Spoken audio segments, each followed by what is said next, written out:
A warm welcome to the show. The European Solidarity Centre is a place devoted not only to the history of the solidarity movement, but to the power of solidarity as an idea. In this symbolic setting, we ask the question, what solidarity means today?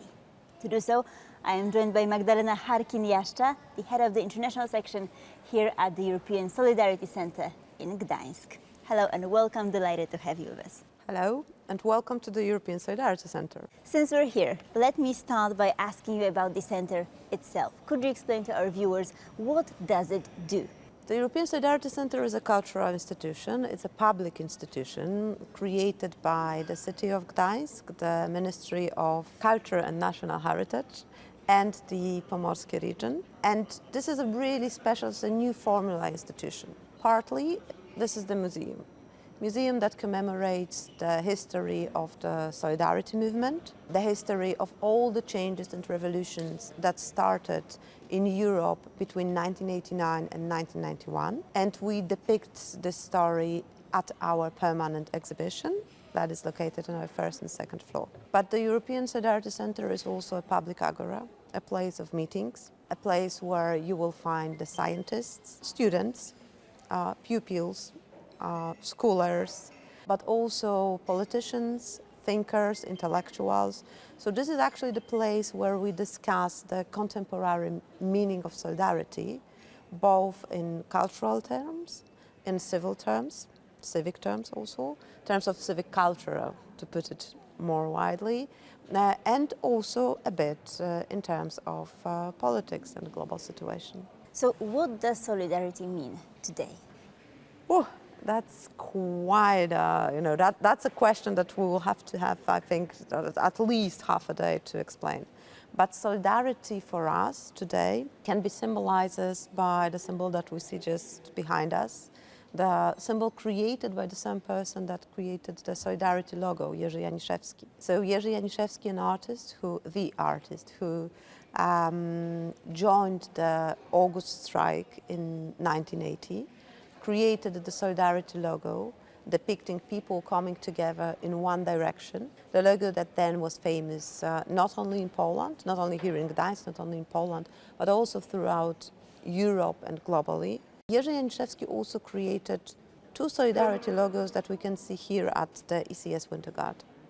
The first logo is a logo of the European Solidarity. You can actually see it also on this wall a little bit behind us. And that was the logo created in 2016. And there is no coincidence in the fact that it was created when the Brexit happened in Europe. And the European Union and the values that they are based on was actually a bit shattered. And the logo of the Solidarity with Ukraine was created within the first days of the full-scale Russian invasion on Ukraine. And that is a symbol of the solidarity with fighting Ukraine nowadays. Could you unpack this term solidarity with Ukraine? What does the program entail? What's in this term? The solidarity with Ukraine for the European Solidarity Centre did not start in 2022. It even didn't start in 2014. Although we were one of the institutions that prepared the rally that happened over there at the Solidarity Square when the people on Maidan faced actually aggression from their own government. So in 2014, in February 2014, because that was the same month, we had a rally together with the city of Gdańsk, Sopot, Gdynia, with the Pomorskie region, but also with the Ukrainian diasporas and the citizens of Gdańsk and Tri-City. We protested against, we actually supported the European dreams of the people of Maidan, our friends from Ukraine. But we also, of course, protested against using of violence against those who wanted to show their European dream. So how can cultural and educational institutions such as the European Solidarity Centre move beyond commemoration to sort of active engagement? In Solidarity program, in this European Solidarity Center program, you will actually find the dates that are also important for the Ukrainian and Belarusian diaspora.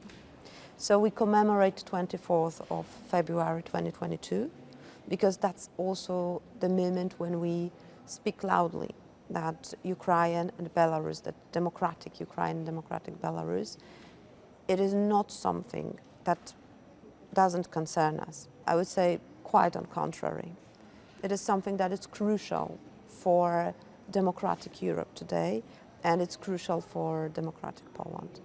So we do commemorate 24th of February, but we also celebrate the 24th of August, which is actually the beginning of the independent Ukraine after the dissolution of the Soviet Union. And we also remember that Poland was among those countries that was actually the first country that accepted independent Ukraine on a political international level. So we celebrate this date also knowing that it is rooted in the solidarity history that started here in Gdańsk Shipyard. So when we think about the strike in August 1980, when we think about it as a beginning of new Europe, and then we see the process, and we depict this process on our permanent exhibition, and we see this process, and we see the 4th of June 1989, the first free election in Poland, semi-free to Polish Sejm, free election to Polish Senate. When we see that as the beginning of the process that then brought us the fall of the Berlin Wall, the dissolution of the Soviet Union, independent Ukraine, Belarus, but also independent Georgia, changes in Yugoslavia, and the whole change in Central and Eastern Europe, we know that this modern solidarity is actually also rooted in history. We do feel responsible for commemorating that this is our common European history. And of course we can refer to Jerzy Giedroyć and the thought that actually shaped also the Polish international from the beginning of independent democratic Poland. But we also know that this is our common history, and we do feel, well, first of all, obligation, but secondly, and that's also the term that yesterday could be heard here at the European Solidarity Center and actually all over Gdańsk, we also feel gratitude, because we are deeply aware that we are meeting today and we are discussing the solidarity and the meaning, contemporary meaning of solidarity, because behind our eastern border, someone is actually fighting for democracy in Europe. By all means. So what lessons from the solidarity movement are most relevant today? I know that we think about solidarity in the meaning, because the meeting that we have today, it is not a coincidence that the European Solidarity Center is located here in Gdańsk Shipyard, where the peaceful revolution actually started. It's not a coincidence that we are located in a place, the original, genuine place, where the strike on the 14th of August started. You've actually crossed gate number 2, so the gate where Lech Wałęsa stood on announcing creation of the independent trade union. We are telling the story of self-limiting revolution on our, as Jadwiga Staniszkis would say, on our exhibition. So the revolutions that was aware that it is a communist Poland, and dialogue is something that we want to achieve. If you look at the story of the solidarity, you see that this is the story of dialogue. This is the story of round table. This is the story of the moment when the dialogue is the only solution, not force. But going back to the shipyard, so we are also in a place where 2 world wars were prepared. Gdańsk Shipyard, the Danziger Werft, the shipyards, or Schichau Werft, those were the German shipyards that contributed vastly to the strength of first the German Empire, and during the Second World to the Nazi Germany force, especially Navy force. This is the place where U-boats were constructed. This is the place where actually the strength of totalitarianism could be seen on a daily basis. During the Second World War, this is the place where actually the prisoners of the Stutthof concentration camp were working preparing, of course, and being forced to work in the shipyard. So we know that we are located in a place of paradox that tells us the story of the strength of dialogue and the strength of democracy, but also tells us the story of the threats of totalitarianism. And if we are speaking about the contemporary meaning of solidarity, we also are speaking, of course, of the values that are crucial to preserve democracy that we have in Europe today. And this is what is reflected also in the program of the European Solidarity Center, in those commemoration and those celebrations of the dates that are important, not only to our Ukrainian friends, but also to our Belarusian friends. We also commemorate and celebrate the dates that are important for the Belarusian diaspora. The 25th of March, which is actually the Freedom Day, and the 9th of August, that is the anniversary of the election in Belarus in 2020, the ones that were actually forged by the Lukashenko regime. So if you would ask me about the lessons that we can learn from history, I would say that the values that are important, the value of solidarity, it is not something that I would treat as a lesson from history. We can see its strength in history, but we can also see the threats if we forgot about it. And as the war in Ukraine enters its fifth year, is European solidarity holding strong? I do believe that Poland and Poles are not only showing, but acting in solidarity for Ukraine. This solidarity, I think, it stays strong. We see the people, institutions who are still contributing vastly in solidarity with Ukraine. But we are also aware of the fact that the space of social media, that the internet space is actually occupied. And we also say that it's also occupied by Russians, by propaganda, by fake news. And this is also the place for fight. And this is also the place where we should show our solidarity. And this year we've created this solidarity with Ukraine campaign that